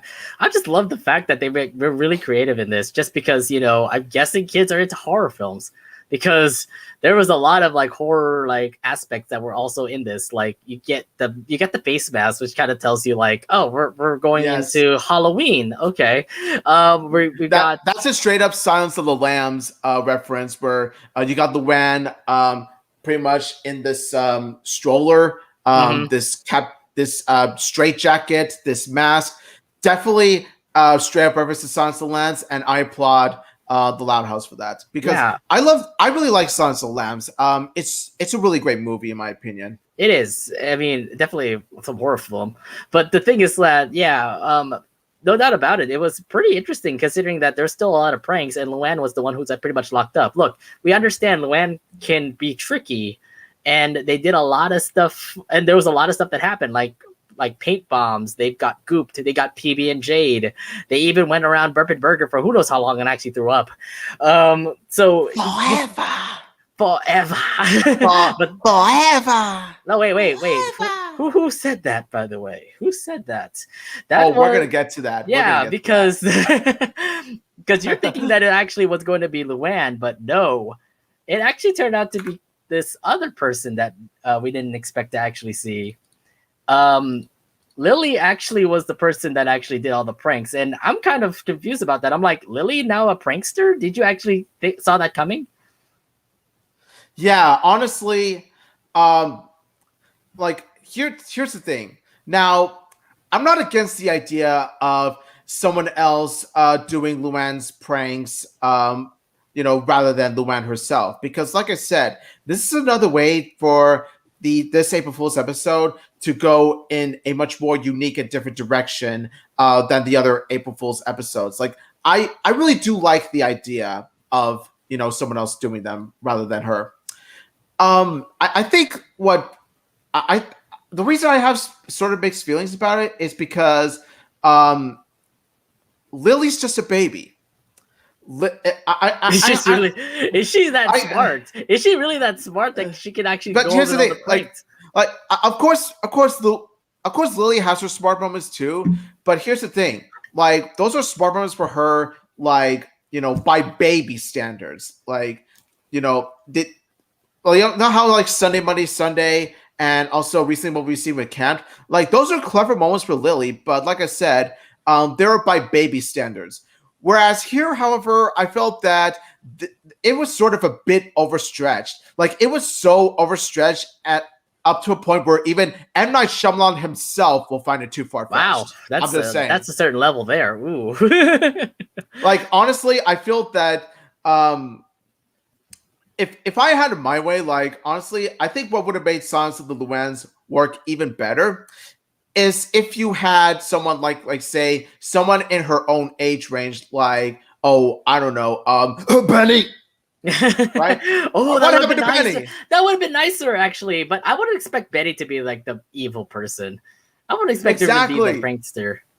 More Luanne, first off. Second off, like, he has shown to be into the same kind of stuff that Luanne is into, like theater, mimes, and all that kind of stuff. So why not add pranking into the mix? Okay, I'm just saying. But maybe. But Lily was, I do admit, I got an enjoyment out of Lily being sort of like an evil girl herself, especially when she was like, forever. I thought that was absolutely like dark for Lily because you never expect to actually see like a baby actually like. I'm guessing she got inspired by Luanne to do these pranks. Maybe she was watching throughout all three episodes of April Fools, and now she's learning from Luanne. There's also the fact that it's sort of a continuity sort of issue because the previous April Fool's episodes have shown that Lily is just as fed up with Luann's pranking as the rest of her family. So I don't think it made that much sense that a member of her own family who is not a fan of her pranking would actually want her to come back. It just doesn't really, click with me. Yeah, it's exactly. And that was pretty much the ending because the thing is that, Luanne pretty much got inspired by Lily to go back into pranking. So now we kind of think, what will be is there going to be another April Fool's episode? And is it going to be worse because you have Luanne and Lily now teaming up together? Yeah, honestly, I felt that the ending was a big cop out. Like I said, there's no other way to put it. It was a cop out because here's the thing. I love these April Fool's episodes, but I don't want them to keep milking it, okay? Like, I don't want these April Fool's episodes to jump the shark, all right? Because there is such a thing as concluding a character arc on a high note. Like, there is such a thing as knowing when to end, all right?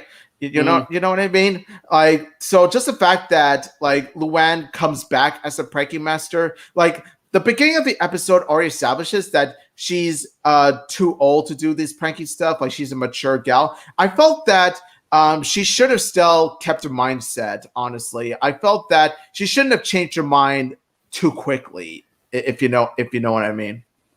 Yeah, because what else can you really do? How else can you pull off another April Fool's episode? What sort of different direction are you really going to take? True, but at the moment, it feels like Luanne is going back into pranking, even if Luanne said that she was going to retire. So you got to blame Lily on this one. And I'm like, okay, so we're having another trilogy series of Luanne's April Fools. So when we have the next April Fool's episode, here we go again. I would expect probably worse pranking this time around. And I don't know how the family's going to deal with it. It feels like another horror film. It feels like another horror film going to be happening. Yeah, no, she should have still retired because it would have shown how much she's grown. Like it would have shown like Luanne's matured and all this stuff, But no, they gotta give us, they gotta give us this ending where all of a sudden she comes back because a baby inspired her to do it, even though there's no real rhyme or reason as to why, how Lily even came close to executing these sort of creative, ingenious pranks, despite the fact that she is a baby, unless the fact that she somehow hacked into Lily's machine and pretty much turned on some sort of brain helmet and made her smart or something. That's gotta be way too crazy, but that's more of a Lisa thing if you want to go that route. No, but like I would imagine she would have stolen Lisa's brain helmet. That. But again, helmet. Yeah, you're right. Lily and Lisa, do share a room together, so they're roommates. Yeah exactly. Well, I don't know, that's gonna be a lot of possibilities, but that's way out of line. I don't know if they actually will do that, but still Lily is pretty much helping Luanne, and now Luanne is back into pranking, so we're probably gonna have another April Fool's episode sooner or later. All right, there's one more episode I also want to talk about in season 5, and that's called Director's Rut. We already know this episode. We already reviewed it like a couple weeks ago. Luanne's big role of being a director of a play. Of course, the actors are pretty much taking advantage of her, but of course, Mr. Coconuts had to come in to actually take advantage of the actors. It's just a mess. But the other thing too is that this is pretty much like another possible role that Luanne can get into by directing plays. How do you feel about this episode, and what do you think, Luanne? Do you think Luanne can actually be a good fit as a director? I think we've already discussed this like recently in a earlier episode not too long ago, but it's worth repeating that I really like this episode, and especially as a thespian myself, I especially appreciated how they took the route of having Luanne being a director, about how she does more than acting, she does directing also. And I really do also love how the director's cut took sort of a good cop, bad cop routine in terms of directing this play. Because Luanne's trying not to be harsh about it, but then on the other hand, she uses Mr. Coconuts as a way to express her frustrations because at the end of the day, it's her play and her actors have been interfering with the script and the direction way too much. So, like, I completely understand why Luanne would be this frustrated because, like I said, at the end of the day, it's her play and, her actors are not listening to her. Right, right. And my thing about this episode is that, yeah, look, I think this is actually a possible future role for Luanne. Look, she's an actor, she's a comedian, she could also be a director, and she could actually like lead characters. But I think this is actually her first steps of her being a director, and of course she's failing at it. But the thing is, like, she doesn't have an aggressive bone. It does feel like he doesn't have an aggressive bone unless you have Mr. Coconuts with you, pretty much being the authoritative person. My thing about that though is like, do you really want to rely on Mr. Coconuts to pretty much be the aggressive guy now? Why don't you actually do it yourself, Luanne? But the other thing too is that we're going on a different subject here. But it kind of tells me like I think Luanne could possibly become a director sooner or later. But the thing is that you can't really rely on Mr. Coconuts a whole lot. I think most of it is actually going to be based on you to actually become aggressive and actually say something about like how your actors are acting and things like that. But yeah, true test of like how Luanne can be a director, but to say the least, it is quite a interesting take on how Luanne looks to be a director possibly in the future. But the other thing too is like anything else you want to add from this before we move on to our next subject? Yeah, honestly, I feel that director's rut could be the first step in terms of Luanne learning to not rely on Mr. Coconuts too much. Like, this could be the first step, and I would imagine future Luanne episodes taking even further steps in order to really enhance this lesson. Honestly, I feel that in terms of Luanne learning to let go of Mr. Coconuts for a bit, like, this would be the beginning.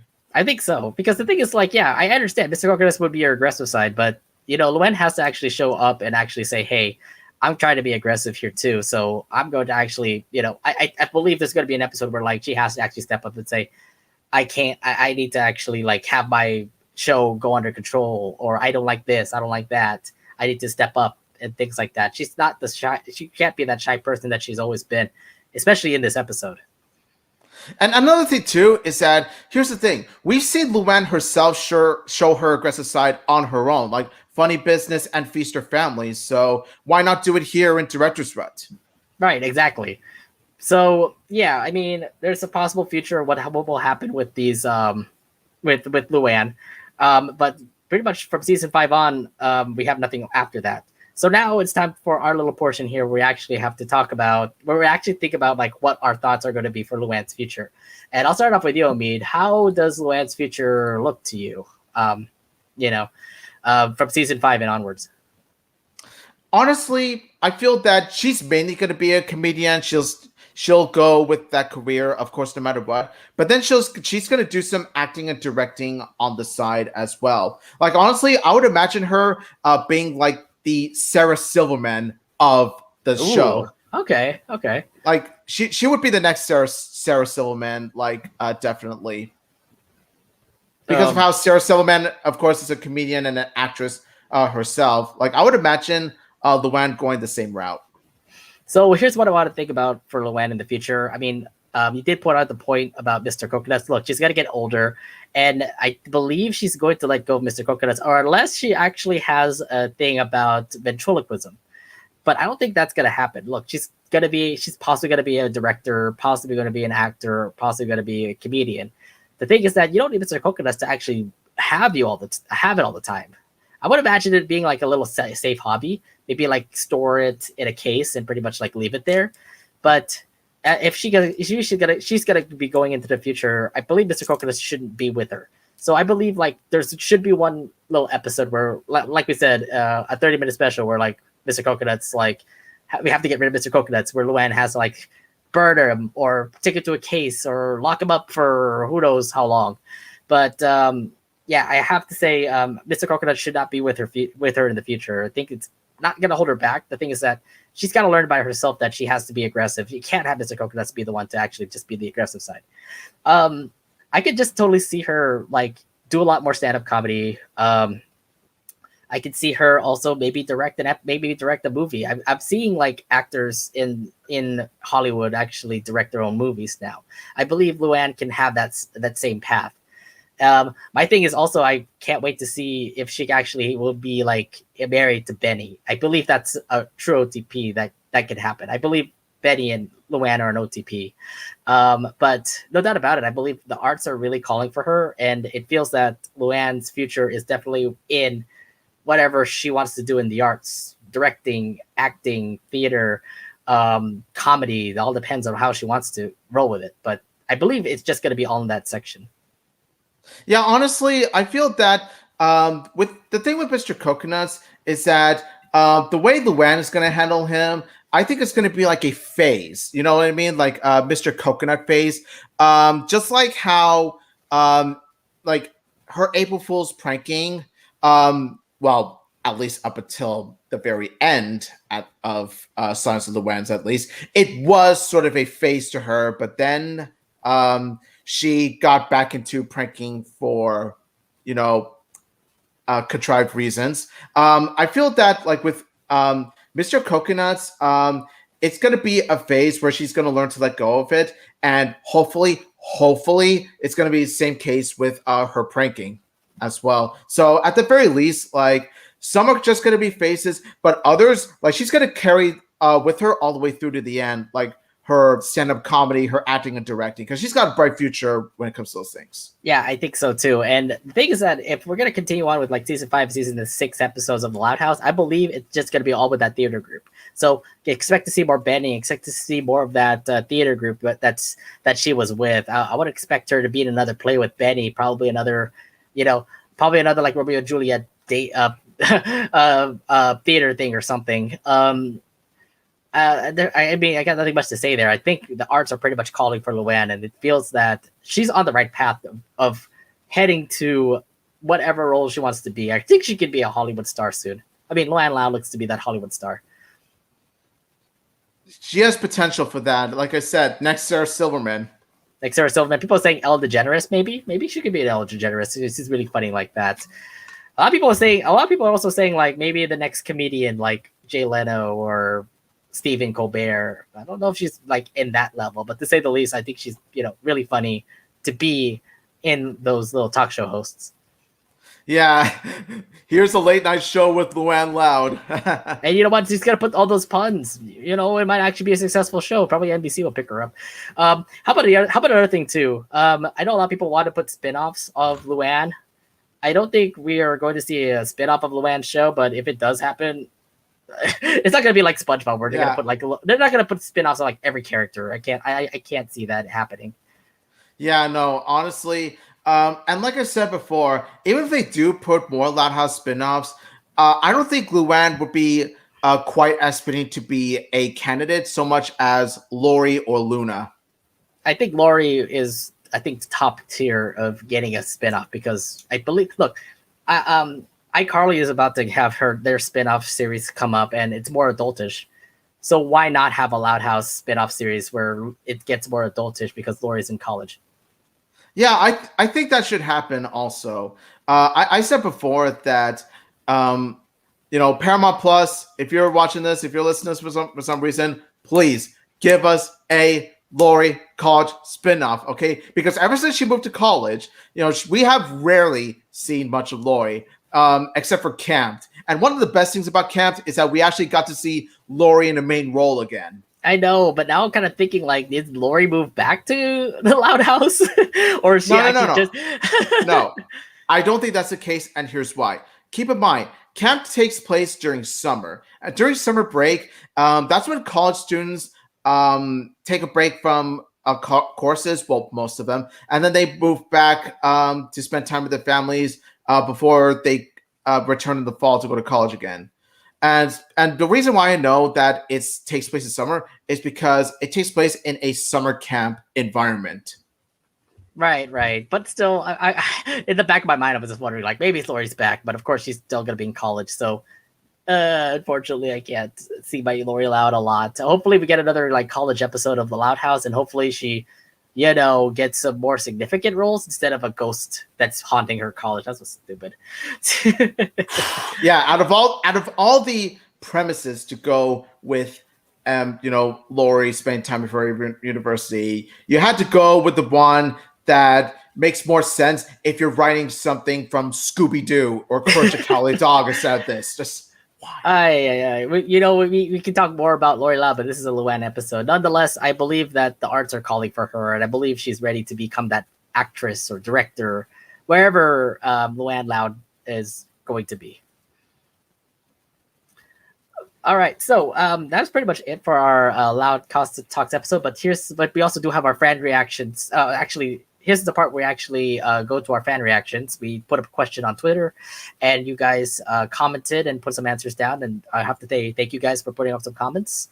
And we're going to give you the best ones that we saw here. So let's go ahead and go to our fan reactions. Our question that we gave you guys is how do you think Luanne Loud future will look like?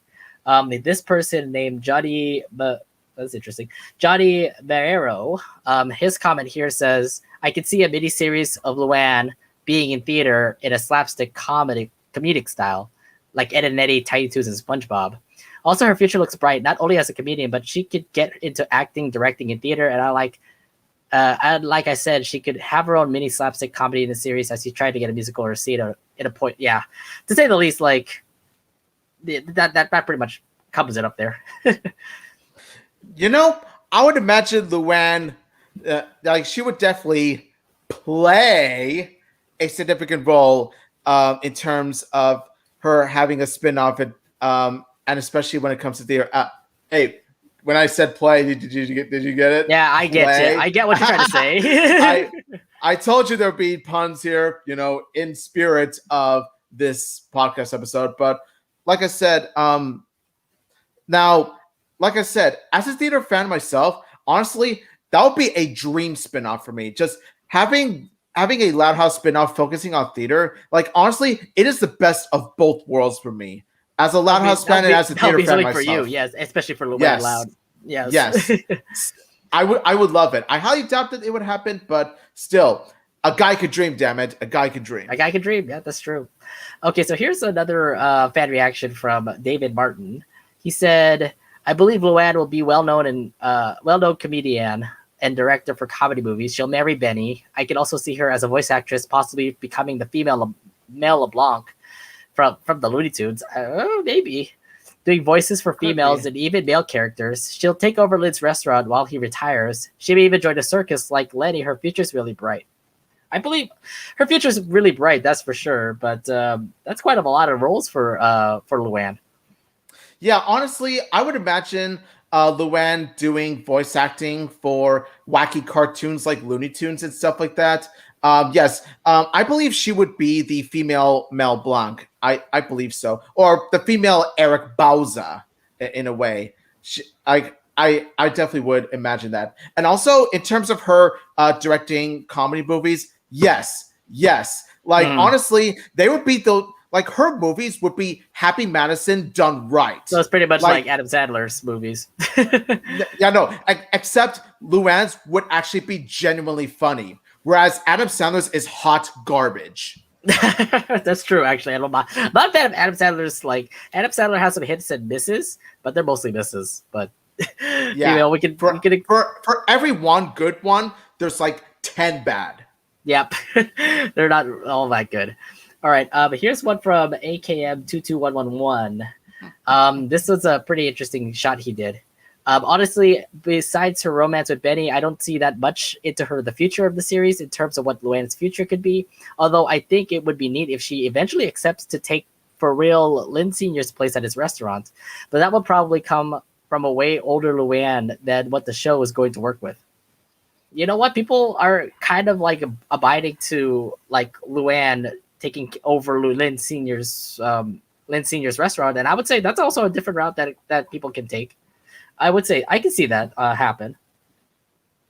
I kind of doubt it, honestly, because let's be honest, Lynn Sr. ruined it for her in Feast or Family. Like even years from now, I don't think Luanne would be interested in even taking over Lynn Senior's restaurant, because I think that it would bring up bad memories for her, and she doesn't want, bad memories of Feast or Family. So honestly, it's one of those things where I don't think it would happen, because it's all Lynn Senior's fault. He ruined any of Luanne's interest in cooking.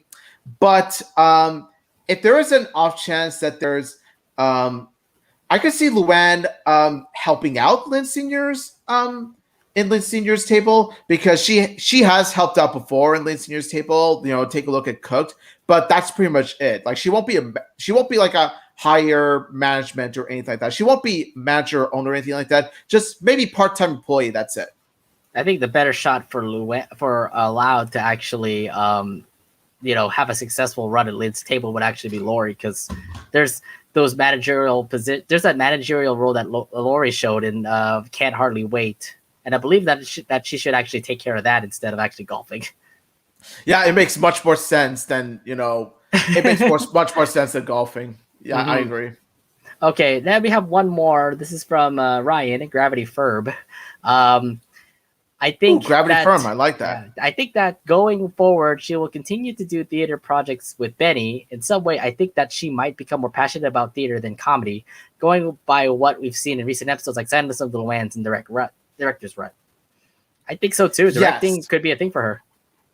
Yes, I absolutely agree. Like she really does have the potential to have her own theater career. I could definitely see that. And like I said before, if there's any kind of spin-off that would focus on that, sign me up for that. No doubt about it. But yeah, that's pretty much it for our fans' reactions. That's the best we can give you guys. So thank you very much for those who commented and gave us some good answers. We always do this every time we do a character future Pod Loud episode. So our next one's going to be Lynn Jr. So get ready for that if you're our Lynn fan. But that's pretty much it for our episode of the LoudCasa Talks, all about Luanne Loud. So thank you very much for listening in. Reminder that you can be able to listen to the LoudCasa Talks on all podcast providers, which is like Apple Podcasts, Google Podcasts, Spotify, Anchor, wherever you listen to podcasts. We're all over whatever podcast provider you have. We're also on YouTube as well. Make sure you make sure you click the subscribe button and hit the bell so you get notified of when we'll be coming on. We do want to let you guys know we do have a new episode reviews and previews coming out on Thursday at 8 p.m. Pacific Standard Time. We'll be reviewing the 2 newest episodes of the Casa Grandes, Saving Face and Matters of the Cart, as well as previewing the new episodes, Chunkla Force and I forgot the Carlito episode. Yeah, Fluff Love. Okay, yeah, we're going to be previewing those episodes. So make sure you come here on Thursday.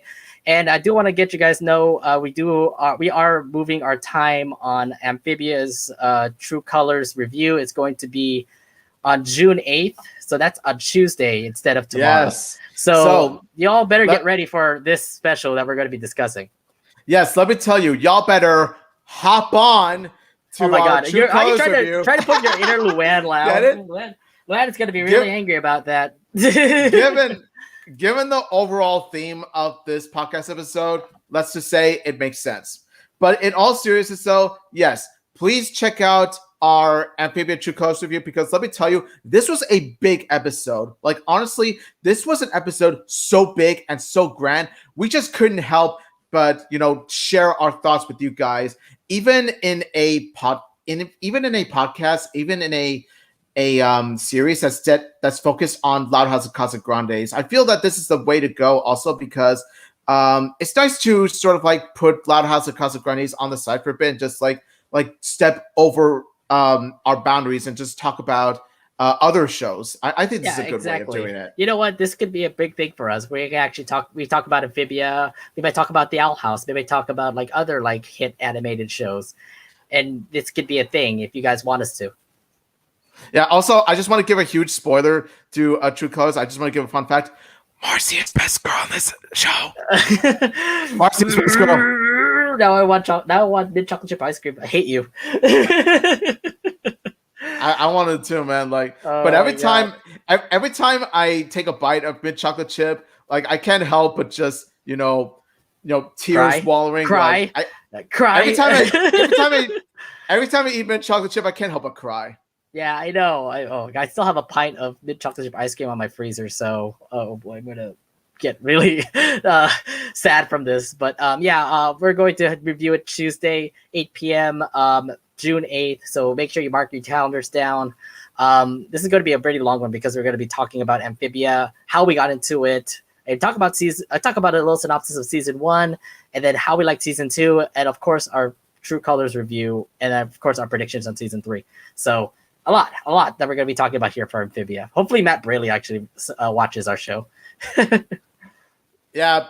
By any chance that Matt Braley does watch our review, let's just say that it's an episode that is dedicated to him and dedicated to his crew, especially after the whole Disney TVA incident that really screwed them over. I think the fact is that I think they pulled it because it was actually intense, those last scenes. Definitely. Like, let me tell you, they put their hearts out, they put their souls into it. And yeah, that's why I say that, like, they didn't deserve to get screwed over in the first place. But it's good that we got True Colors, like, better late than never. Exactly. And it's a good thing that me and Omid actually watched it. We watched it together and we were like, oh my God, what? That happened. What? This? What? Yes. I can see why it took as long as it did. All right. Well, that's pretty much it for our LoudCasa Talks. So thank you very much for checking out our stream. My name is Nate. And this is Omid saying thank you all so much for listening out loud. Yes, 3 puns in one video, baby. But really, no, in all seriousness, though, you guys are awesome. You guys are amazing. We're lucky to have you guys listen to us. And once again, hi, Luanne. Luanne says hi. Like, everyone say hi to Luanne, LoudCasa crew. Thank you all so much for watching. Thank you all so much for listening. And once again, happy Pride Month, especially to the LGBTQ plus community. Love is love. It's beautiful no matter what. And until next time, smell you later, dudes.